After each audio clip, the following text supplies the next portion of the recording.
Hello friends, welcome to science study.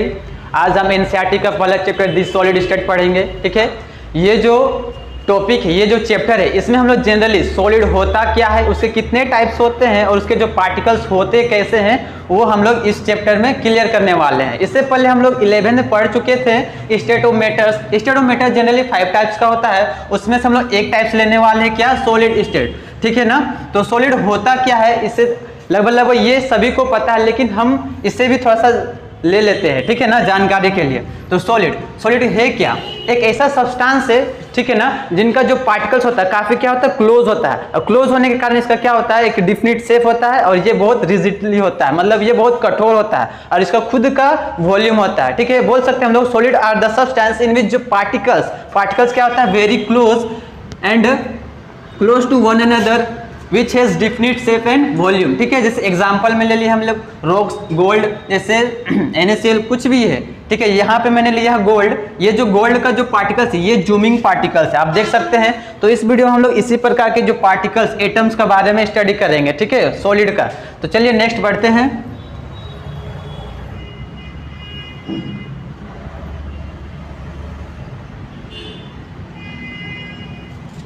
Next है characteristic of solid. ठीक है, तो इसमें हम देखेंगे सॉलिड का कैरेक्टरिस्टिक होता क्या है। ठीक है, ये रिजिड मीन्स सॉलिड का रिजिडिटी बहुत अधिक होता है, मतलब इसे हम अगर हम कंप्रेस करेंगे, मतलब ये बहुत ही ये कंप्रेसिबल नहीं होता है, मतलब ये बहुत कठोर होता है। ठीक है, नेक्स्ट वही कंप्रेसिबल होता है, ये इनकम्प्रेसिबल, जिसे हम प्रेस नहीं कर सकते, दबा नहीं सकते हैं। और क्या होता है, स्ट्रॉन्ग इंटरमोलिकुलर फोर्स, उसका जो पार्टिकल्स होता है उनके बीच जो इंटरमोलिकुलर फोर्स होता है वो काफी अधिक होता है। ठीक है, नेक्स्ट है, अब हम आ जाते हैं solid are broadly classified into 2 types. इसके अलावा और भी टाइप्स है, लेकिन हम यहाँ पे जनरली ब्रॉडली क्लासिफाइड क्या पढ़ेंगे। एक है हम लोग का क्रिस्टलाइन सॉलिड और एक है हम लोग का अमorphous सॉलिड। ये सॉलिड क्या होता है, चलिए आगे बढ़। क्रिस्टलाइन सॉलिड, ये सॉलिड होता क्या है, चलिए देखते हैं। Crystalline solid a form of a substance which the atoms और मॉलिक्यूल्स आर अरेंज इन, किसमें, definite repeating pattern in 3D space is called क्या, क्रिस्टलाइन सॉलिड। आइए इसे समझते हैं। एक ऐसा सॉलिड जिसका रिपीटिंग पैटर्न होना चाहिए, जिस सॉलिड का जो पैटर्न होना चाहिए रिपीटिंग पैटर्न, किसमें, 3D क्या होता है, जिसमें लेंथ, ब्रेथ और हाइट होता है। ठीक है ना। जैसे यहाँ पे मैंने एग्जांपल में लिया है सिल्वर किसके अंदर आता है, क्रिस्टलाइन सॉलिड के अंदर। क्योंकि इसका जो हम जूमिंग पार्टिकल जब देखेंगे वो किस में आएगा, रिपीटिंग पैटर्न में आता है, जो कि 3D में ही होगा। जैसे हम यहाँ पे एक एग्जांपल लिया है NaCl, रॉक NaCl। यहाँ पे देख सकते हैं ये जो स्ट्रक्चर दिख रहा है ये 3D स्ट्रक्चर है, ठीक है ना, जिसमें लेंथ, ब्रेथ, हाइट है। तो ये इस टाइप का जितना भी सॉलिड है, ये सॉलिड किसके अंदर आता है, क्रिस्टलाइन सॉलिड। ठीक है ना। और ये जो स्ट्रक्चर आपको दिखाई दे रहा है, ये है डायमंड का पैटर्न है, ठीक है ना, डायमंड का। नेक्स्ट है अमorphous सॉलिड। अमorphous सॉलिड किसे बोलेंगे हम, ठीक है। अमorphous सॉलिड एक ऐसा सॉलिड होता है जिसमें पार्टिकल्स क्या होते हैं, रेंडमली ओरिएंटेड होता है, या फिर एटम्स, आयंस क्या होता है, रेंडमली ओरिएंटेड। इसका खुद का कोई पैटर्न नहीं होता है। यहाँ पे समझिए, डिफिनिट पैटर्न मीन्स इसका कुछ का कोई पैटर्न नहीं होता। जैसे हम मैथमेटिक्स में हम देखते हैं कोई पैटर्न, से क्यूब हो गया, क्यूबिक हो गया। यहाँ पे देखिए, यहाँ पे इसका कोई पैटर्न नहीं है। अगर हम इस शेप का बात करेंगे, क्या इसका कुछ पैटर्न, इसका कुछ नाम है, ज्योमेट्रिकल शेप है इसका, नहीं ना। तो वही इसके अंदर आ जाता है अमorphous सॉलिड। तो इस प्रकार के सॉलिड के अंदर क्या क्या आते हैं, जैसे हो गया रबड़। ये जो रबड़ है, रबड़ का जूमिंग पार्टिकल्स है, आप देख सकते हैं इसमें जितने भी पार्टिकल्स हैं वो डिफिनिट पैटर्न में नहीं है, ये रेंडमली अलग अलग, देखिए रेंडमली है ना। उसी प्रकार यहाँ पे देख सकते हैं एक चाइल्ड, एक कोकोन ली हुई है। तो यहाँ पर भी देख सकते हैं इसका जो पार्टिकल्स होगा इस टाइप का होगा ना। तो ये जो पार्टिकल्स है रेंडमली, तो आप समझ गए होंगे ऐसा सॉलिड जिसका पार्टिकल्स क्या हो, रेंडमली हो और खुद का डिफिनिट ज्योमेट्रिकल शेप ना हो, तो उस टाइप का सॉलिड को हम क्या बोलेंगे, अमorphous सॉलिड। आई होप आपको ये टॉपिक समझ में आया होगा। तो नेक्स्ट बढ़ते हैं। नेक्स्ट है डिफरेंस बिटवीन, ठीक है ना, difference between crystalline solid and amorphous solid. ये आप लोग के लिए इंपॉर्टेंट है, इसे जानना जरूरी है। अगर ये क्लियर है तो आप टॉपिक भी क्लियर कर सकते हैं, ठीक है। तो आइए हम देखते हैं क्रिस्टलाइन सॉलिड। क्रिस्टलाइन सॉलिड का है क्या होता है, ज्योमेट्रिकल शेप, और इसमें क्या होता है, इरेगुलर शेप। ज्योमेट्रिकल शेप मतलब जिसका हम नामकरण कर सकते हैं, ऐसा शेप, ठीक है ना। जैसे क्यूब हो गया, जैसे ये कैसा शेप है, इसका हम नामकरण तो कर सकते हैं ना, इसलिए इस प्रकार के सॉलिड क्या होते हैं, ज्योमेट्रिकल शेप। लेकिन अमॉर्फस सॉलिड क्या होता है, इरेगुलर शेप। जैसे यहाँ पे कोई, जैसे मैं सपोज दैट कोई वाटर ले लिया, वाटर को ड्रॉप कर दिया, वाटर का मोलिक्यूल्स इस प्रकार स्प्रेड किया हुआ, तो क्या इस स्ट्रक्चर का कोई नामकरण होगा, नहीं ना। तो ये जो होगा इरेगुलर शेप। नेक्स्ट पॉइंट क्या है, crystalline solid are in order of arrangement. ये जो सॉलिड होगा, अगर इसका जूमिंग पार्टिकल्स हम जब देखेंगे तो इसका जो पार्टिकल्स क्या होगा, ऑर्डर ऑफ अरेंजमेंट। यहाँ पे समझिए ऑर्डर ऑफ अरेंजमेंट, जैसे एक के बाद एक, जैसे एक है फिर छोटा से एक बड़ा है, ये पार्टिकल्स है, तो इसी ऑर्डर ऑफ अरेंजमेंट में होगा इसका जो पार्टिकल्स, ठीक है ना। तो यही हो गया आपका ऑर्डर ऑफ अरेंजमेंट। लेकिन अमॉर्फस सॉलिड में क्या होगा, are in disorder of arrangement. जैसे अभी हमने इससे पहले एक पिक्चर देखा था, चलिए देखते हैं। जैसे यहाँ पे देखिए ये जो पार्टिकल्स है, देखिए ये डिसऑर्डर ऑफ अरेंजमेंट में है। यहाँ पे ये कोकोन देखिए, इसमें जो पार्टिकल्स होगा डिसऑर्डर ऑफ अरेंजमेंट में होगा, ठीक है। तो ये जो होगा डिसऑर्डर ऑफ अरेंजमेंट, जैसे एक के बाद एक नहीं होगा, इस प्रकार रेंडमली होगा। नेक्स्ट पॉइंट क्या है, they have sharp melting point. ये जो क्रिस्टलाइन सॉलिड होता है इसके पास sharp melting point. Sharp melting point क्या होता है, मींस ये जो सॉलिड होगा अगर हम इसको मेल्ट करेंगे, हीट देंगे, तो ये एक निश्चित टेम्परेचर पे, एक फिक्स टेम्परेचर पे ये क्या हो जाएगा, मेल्ट हो जाएगा। तो उसी को बोलते हैं शार्प मेल्टिंग पॉइंट, ठीक है ना। तो आप नेक्स्ट है अमॉर्फस सॉलिड, इसके पास क्या होता है, they do not have sharp melting point. इसका कोई फिक्स टेम्परेचर नहीं होता है, ठीक है। लेकिन ये जो सॉलिड होता है ये भी क्या होता है, मेल्ट होता है, लेकिन कोई टेम्परेचर पे इसका कोई फिक्स टेम्परेचर नहीं है, ठीक है। तो अगर पसंद आया तो एक हमको थम्स अप दे दीजिए, एक थम्स अप मिलेगा तो हमको थोड़ा एनर्जी मिलेगा, मीन्स ये थम्स अप, ठीक है ना। नेक्स्ट है क्रिस्टल। तो क्रिस्टल क्या है, ये सभी को पता होगा, ठीक है। जैसे हर बच्चे सब कोई शुगर यूज करते आते होंगे, ठीक है। क्रिस्टल ये क्या है, the smallest part of solid. कोई सॉलिड है, सॉलिड का एक छोटा सा टुकड़ा ले लिए हम, ठीक है ना। तो वो क्या है, हम लोग का एक क्रिस्टल है जो क्या होना चाहिए, ऑर्डरली अरेंज होना चाहिए। किसमें, एक 3D स्पेस, जिसमें भी क्या होता है, लेंथ ब्रेथ हाइट होगा, ठीक है। वो होगा हमारा 3D स्पेस, ठीक है। तो ये जितने भी यहाँ पे स्ट्रक्चर दिखा रहे हैं, ये सभी क्रिस्टल का स्ट्रक्चर के अंदर आते हैं। जनरली हम इस वीडियो में, इस चैप्टर में लगभग इसी टाइप का इस टाइप का स्ट्रक्चर को हम लोग अधिक। नेक्स्ट है यूनिट सेल। यूनिट सेल होता क्या है, the smallest part of crystal, ठीक है ना। The smallest part of crystal, जिसमें एटम्स और मॉलिक्यूल्स क्या होता है, orderly arrange in 3D space. तो देखते हैं यहाँ पे बार बार आ रहा है एटम्स और मॉलिक्यूल्स, ठीक है। तो ये एटम्स होता क्या है, सपोज दैट कोई एक एलिमेंट है, ठीक है। तो एलिमेंट का सबसे छोटा पार्ट, ठीक है ना, एलिमेंट का सबसे छोटा हिस्सा कोई क्या बोलेंगे, जिसे हम लोग देख नहीं सकते हैं, ठीक है, उसको हम बोलेंगे एटम्स। मॉलिक्यूल्स किसको बोलेंगे, यही जब एटम्स कंबाइन होता है, एटम्स का कॉम्बिनेशन को क्या बोलते हैं, मॉलिक्यूल्स। समझ में आ गया, ठीक है। अब हम देखते हैं 10 मिनट, जैसे ये कोई क्रिस्टल है, ठीक है ना। क्रिस्टल किसको, जो यूनिट सेल से मिलकर बना हुआ होता है। यहाँ से हम कोई एक टुकड़ा ले लेते हैं, ठीक है। तो यहाँ से एक टुकड़ा लिए तो हमें एक ऐसा स्ट्रक्चर मिला।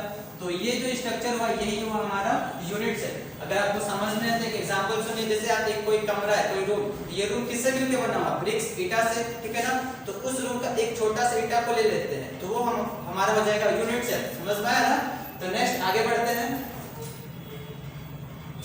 लेटिस पॉइंट, ठीक है ना। ये क्रिस्टल नहीं मिलेगा। लेटिस पॉइंट होता क्या है, सॉरी यूनिट सेल में, lattice point is the position of unit cell where probability of finding in atom is called what, lattice point। मतलब कोई यूनिट सेल होगा, यूनिट सेल में कहाँ हम लोग को एटम्स मिल सकता है, the probability of finding atoms in a unit cell, ठीक है ना। कहाँ मिल सकता है, कोऑर्डिनेट में मिल सकता है, हो सकता है प्लेस में भी मिल सकता है, हो सकता है एज में भी मिल सकता है। तो जहाँ एटम्स हम लोग को मिलेगा वो हम लोग का क्या होगा, लेटिस पॉइंट। तो ये हम लोग क्या होगा, कॉर्नर हमारा लेटिस पॉइंट हो गया। अब देखिए नेक्स्ट है स्पेस लेटिस। स्पेस लेटिस में क्या होता है, जो पार्टिकल्स होता है, 3 dimensional arrangement of particles in a unit cell as a point in space is known as what, space lattice. Means इसमें जो पार्टिकल्स होता है तो सेम मिनर में होना चाहिए, ठीक है ना, सेम मिनर में और 3 डायमेंशनल में होना चाहिए।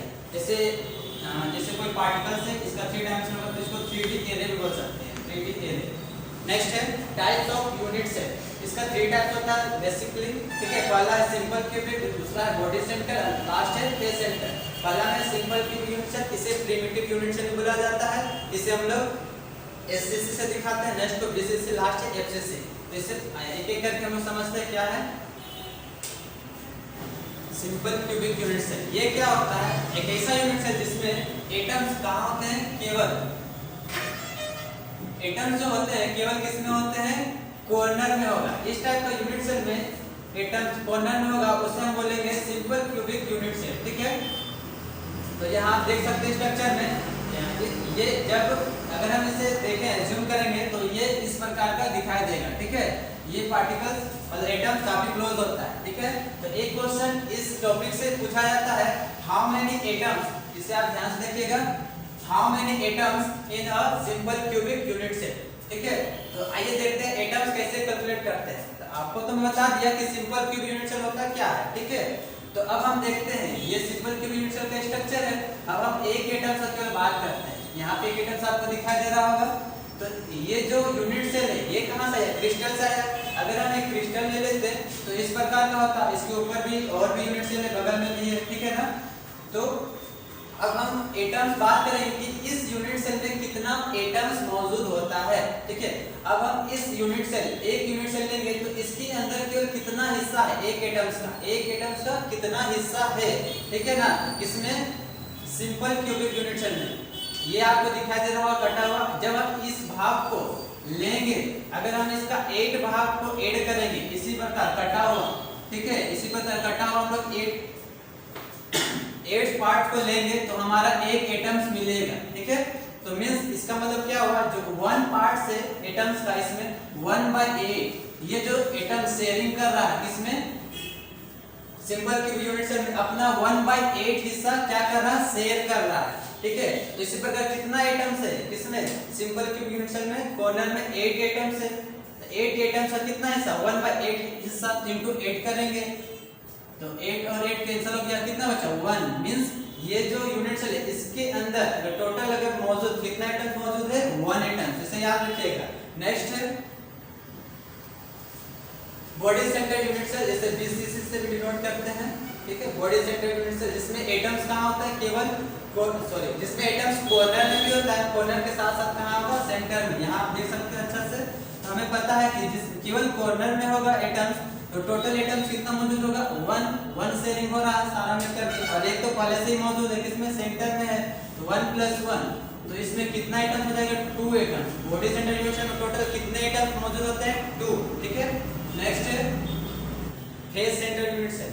तो ऐसा यूनिट सेल जिसमें एटम्स कहाँ होंगे, कॉर्नर में भी होंगे और किसमें होगा, फेस में होगा, तो उसको हम लोग क्या बोलेंगे, फेस सेंटर यूनिट सेल। आप देख सकते हैं यहाँ स्ट्रक्चर दिखाई दे रहा होगा, एटम्स कहाँ है, कॉर्नर में है और कहाँ फेस में है, तो उसको बोलेंगे फेस सेंटर यूनिट सेल। तो एक क्वेश्चन ऐसे बनता है कि कितना atoms face centre unit cell में मौजूद होता है। ठीक है, तो हमको पता है कि जितने भी कॉर्नर होते हैं यूनिट सेल में टोटल मिलकर के 1 एटम्स ऑक्यूपाई कर रहे हैं, तो 1 एटम्स है पहले से। अब हम बात करेंगे फेस, तो यहाँ पे फेस, तो फेस में एक एटम्स होगा, तो ऊपर भी एक यूनिट सेल होगा, नीचे भी एक यूनिट सेल होगा। अगर हम इससे ये जो एटम्स 1 एटम्स कितना शेयरिंग कर रहा, अपना हाफ हिस्सा शेयरिंग कर रहा, 1/2 एक एटम्स हाफ हिस्सा शेयरिंग कर रहा, तो टोटल कितना फेस होता है यूनिट सेल में 6।